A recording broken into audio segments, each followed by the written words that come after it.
Save a lot of time and tedious work by setting up your own YouTube page properly from the very beginning, from when you first sign up to your YouTube account.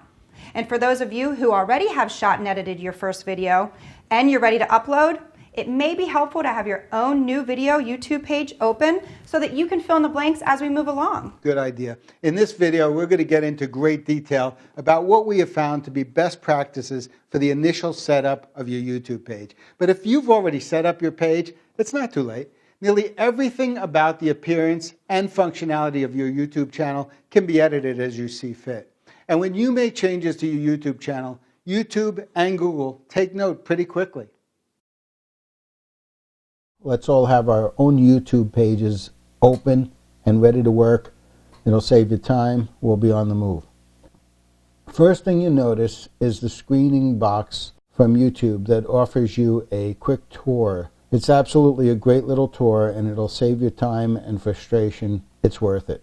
But for now, I'm going to stick to the critical elements that you'll need to accomplish before moving on to uploading your first video. Notice this little button here, Channel Art. If you click on there, that's one of the ways in that allows you to start populating your YouTube page with appropriate art for your first visitors. This little box up here, it's a second location for a cute little graphic or logo. The little pencil up here is another avenue into the editing platform. Don't be afraid to click around and take a look around. You should try to become comfortable and familiar with all the available tools.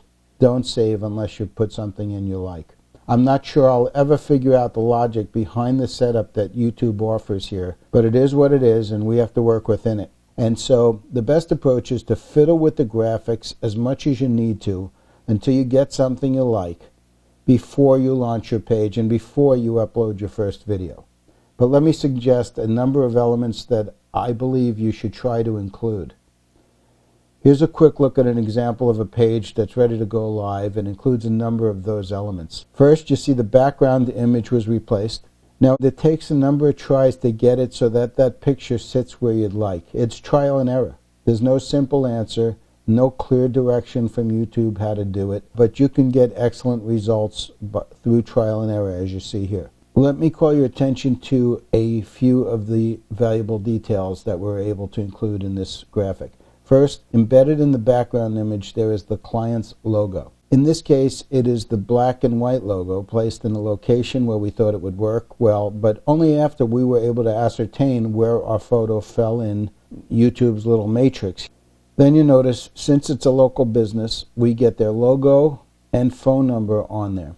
As a local business, that's important, very important. In most circumstances, getting the website name up there would be even more powerful and important than having a local phone number available. That's the client's choice. But like I said, for local businesses, I find it critical to make sure you get your number up there. Over here, you see there's another little box, and what we generally do is insert the logo and the name. This is our interpretation. YouTube does not give you direction on what they expect in these places. You do what you feel or the client feels is best. We've set it up this way many times for many clients in the past, and we've had excellent results.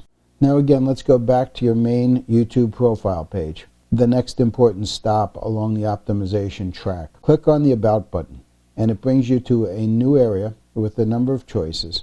This is the channel description box. So first things first, you get your website name typed into the top of the channel description box. Very first spot possible. Of course, you have to fill it in with the standard HTTP:/.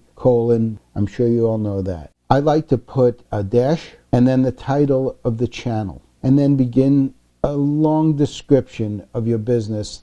Now again, this can evolve. If after a little while you realize that you haven't included important information, just go back in and edit it. Include the information. Below the description box, notice this custom links area. You click here, you're allowed to put in a link to your channel art. This provides a live link from the top of your YouTube page as well back to your website. Same with the social links. This is all pretty self-explanatory. All your links are important to you, and you should hook them all up. You should have a Twitter account, a Facebook account. They should all be hooked up here. They are backlinks that are just as important as any other backlink, and Google treats them that way. Here you can click on Show Views and Show Date Joined. I found that it is advantageous to leave these clicked on when you first put your site on YouTube. Now this next step, I believe it to be one of the most important tasks you're going to be responsible for in setting up your new YouTube channel. To get there, click on Video Manager, click on Channel Settings, then click on Default Settings. Here we're going to fill in the default settings for our video upload page. Each time you upload a video to YouTube, you're going to be presented with the opportunity to type in titles and descriptions that help identify your video.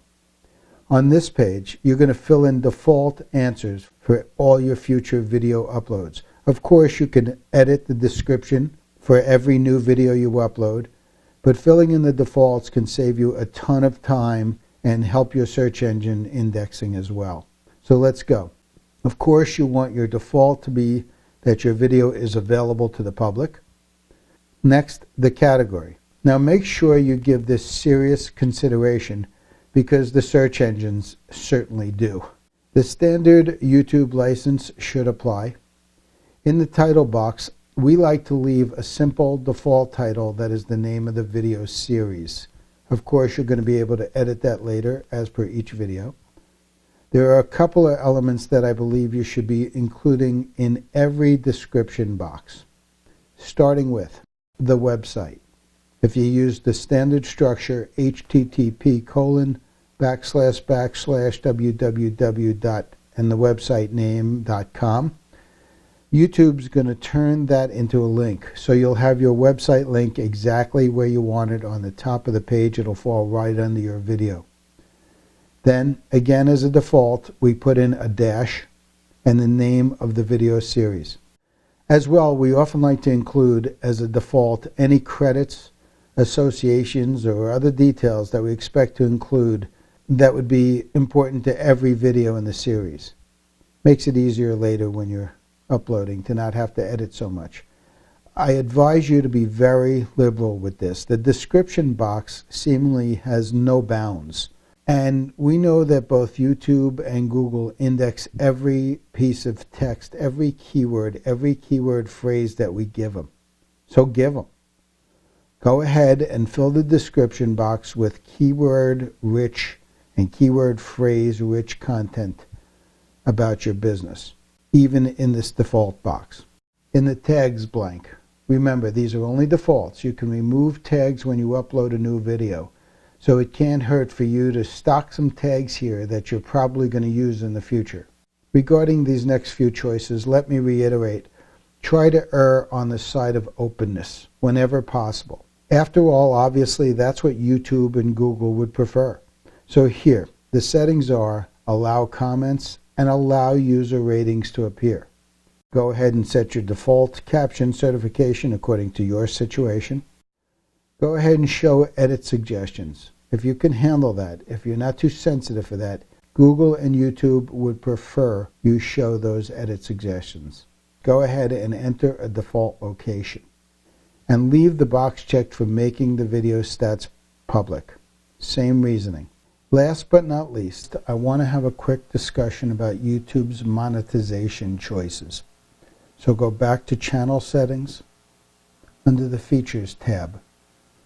Now what I want to talk about is our web video marketing strategy. You see, when YouTube offers monetization, it means a few things. One of them is that YouTube wants to run ads before your video. And then when your video ends, they want to offer other choices of what they consider related videos. The problem is, in most cases, the related video or videos could very well be your competition, selling the same or similar products or services. On the other hand, as soon as you offer YouTube to monetize a video, it opens you up to a whole new range of services and products from YouTube. So what we found to work is that you allow YouTube to monetize at least one single video. It's kind of like throwing them a bone, and the extra products and services you'll get will prove invaluable.